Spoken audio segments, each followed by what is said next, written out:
All right guys, Coach Chad here. Today I'm talking about one of the most powerful frontline stretches for hip flexors, adductors, and hamstrings.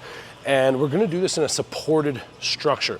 Now I'm probably not in the best position on turf in socks and Birks with one bench, but I'll show you some variations of this. So this is essentially a lunge stretch that can turn into a front split stretch, okay? So you have a few variations within this position. The first one would just simply be popping up into a long lunge, keeping your torso nice and tall, and sitting your hips down towards your front heel or the floor as strongly as you can. For most people, this will bring in a hamstring and front adductor stretch here, and of course a very deep posterior leg hip flexor stretch, okay?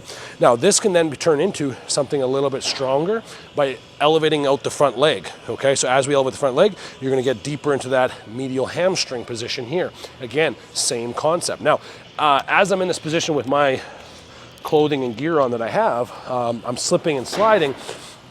The other variation of this would be to pop up both legs and have a support structure. So you'd be here, okay? So we would just support this. Maybe I can get a little bit deeper, that's not necessarily the goal. All I'm gonna do is sit in this position and I'm going to work on developing strength while I'm stretching. So we're not only just getting range of motion, but we're also, and what I mean by range of motion, we're not just statically sitting here in this position, we're actually fighting through a strength curve at the same time while we're mobilizing this position, which then makes it doubly powerful, okay? And probably a better way to do this would be to have shoes on or be maybe on the rubber over here, which I can show you in a second, but to have two support structures. So this could be maybe a little bit higher, it could be 2 benches, 2 chairs at home, whatever you wanted. And that way you can kind of sit in the position for a little longer without having quite so much strain on.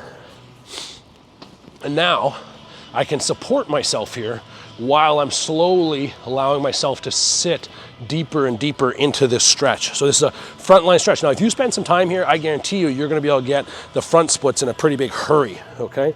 And of course, we would do both sides. One side might be quite different than the other, okay? So if you're not comfortable supporting yourself or sitting in this position, play around with the back knee down, the front knee bent, variations of this, okay? With the end goal being here, okay? And then in time, you'll want to take these structures out so you can actually support yourself in these positions. And that's what I mean by developing strength through great ranges of motion. It's one thing to have flexibility, but what you find with individuals that have amazing flexibility is they also lack control or strength, which are intimately connected and kind of one and the same in these positions, which then doesn't make it a functional range of motion. It just means that you have flexibility, but not necessarily strength, mobility, which I think is a really key function when we're in the gym and in life when we're trying to actually progress with some of these movements, okay? So play around with these variations of the front split supported stretch.